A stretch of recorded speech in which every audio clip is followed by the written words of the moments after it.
You know global warming is real when you realize that asphalt can have a liquid state, or when your seatbelt makes a really good branding iron on your skin, or when you walk outside, your shadow decides to stay inside because it's so hot. So thank you everyone for being here. Today, myself, Malik, Ting, Justice, and Luke are going to be talking about global warming and how it does exist, problems and causes and effects we have found, and as well as some solutions. So according to the dictionary, global warming is a gradual increase in the overall temperature of the Earth's atmosphere, generally attributed to the greenhouse effect, caused by increased levels of carbon dioxide, chlorofluorocarbons, and other pollutants. So some of the sources we have used today are from National Geographic, Science Direct, New York Times, Live Science, and World Scientific. So thank you. And now Malik will talk about global warming and the issues it has on our environment. Alright, so for the past few years, the topic of global warming has been a very controversial topic on whether we need to start worrying right now or not. We're here today to inform you of the issues that will arise from the continuous neglect of our atmosphere due to these greenhouse gases and other harmful chemicals that we are emitting. The problem begins with the ice caps in the Arctic region. These gases are emitted, the problem begins with the ice caps in our Arctic region. These gases that we're emitting wraps the Earth in a blanket that prevents heat from escaping. So what will occur eventually is that the water will begin to melt, which will dilute the salt content in the oceans. By doing so, that will shock certain aquatic species, and they will begin going extinct. Adding to the potential dangers of global warming, harvest and vegetation will begin to wither away. This is caused from my earlier remark on the gases enveloping the Earth in a heat blanket. There will cease to be enough water and moisture for plants and food to grow. This will mean the complete extinction of some land species, meaning that we will further deteriorate our food chain, because everything starts low. So first we'll start with the insects, then we'll move up to the mammals, and eventually it'll make its way up to us where we reside on the food chain. If what global warming does to our food chain isn't enough to convince you, let's talk about what it does to our ozone layer. With the constant emission of these gases, it will take a toll on our ozone layer by creating holes periodically. And what our ozone layer does for us is that it prevents radiation and certain cancer-causing rays from the sun from entering our atmosphere.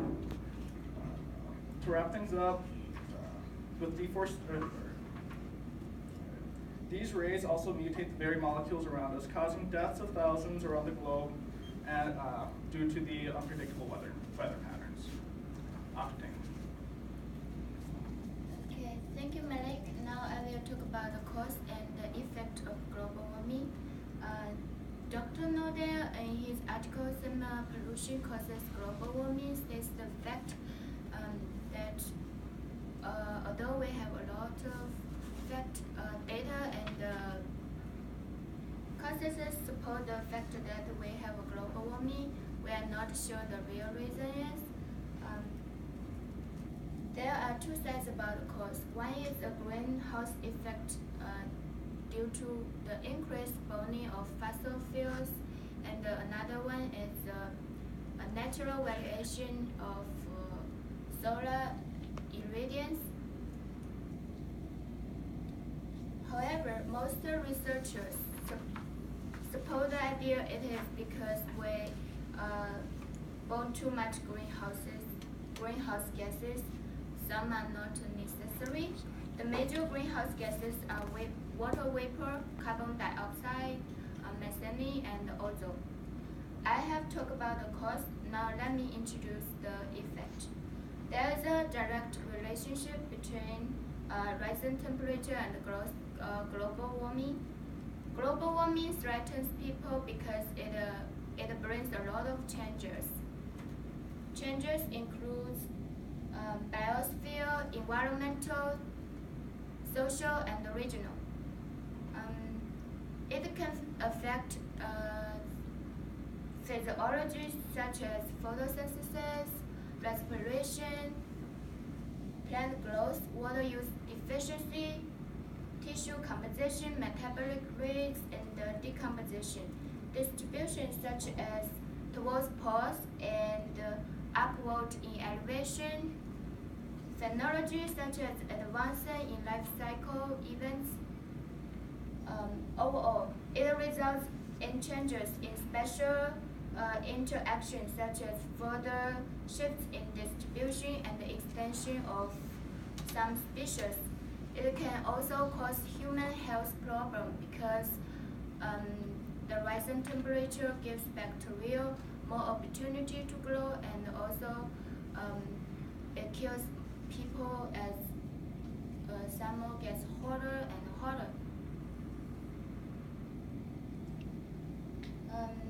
It can also harm the economy because we need more money to fix the problem, and also it can affect the agricultural system.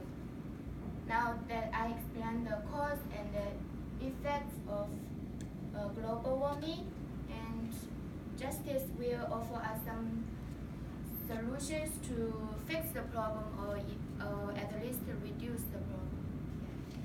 Thank you, Ting. Now that you guys are all convinced that global warming is real, and now don't panic, but there are solutions or ways that you can do to help out, to help stop global warming. The first one would be to recycle, as previously mentioned. And a lot of apartments and dorms, I know here at NDSU, anything that they own, and many classrooms have recycling bins scattered throughout, so it's there for you. You don't have to haul it off somewhere else. It's just as easy as throwing something away.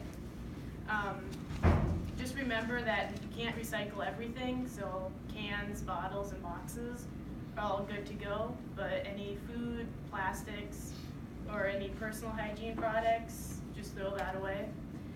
And the second step that you can help reduce global warming is to drive less. Again, going back to NDSU, we have our beautiful bus systems that go through not just Fargo, but also Moorhead and anywhere between that you need to go. Buses use 8.7 less energy per person per car, according to Delaware.gov. And so that means it eliminates about 20% carbon monoxide that is produced from a single car use. So basically, the more people that use buses, the less cars are out there, and the less methane being put into the ozone layer from your vehicles. And the third option or solution would be to eat a cleaner plant-based diet. And that doesn't necessarily mean you have to go like full vegan or full vegetarian. Just the suggestion would be to skip the meat option every couple of meals. So like a veggie pizza or meatless pasta. You don't necessarily need meat in every single meal. Just skip it every once in a while. And it's not just the meat industry as well.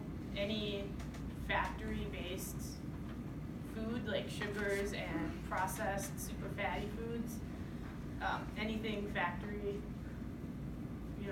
goes into our air and produces global warming. And methane from meat producing factories is 18% of total climate change, which is greater than transportation alone. So the meat industry really truly does have an impact on global warming and the overall Earth's health, if you would like to call it that. Perfect. So thanks, Justice, and thank you guys for all the information you gave us. For those that didn't know what's going on with our atmosphere, you do now. Malik and Ting blew that out of the water. And for those that are here, there's no reason for you guys to be naive about what you can do. Justice gave us some great solutions that you can implement. And I'll continue wrapping up, building off of what Lauren introduced us with, that our Earth is changing and there's new problems and things we need to address, and build off that. I fully trust the information presented with today, and I trust all of you to be the best global warmer preventers you can.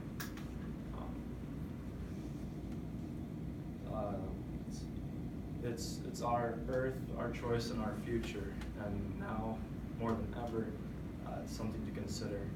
So thank you, guys, and thank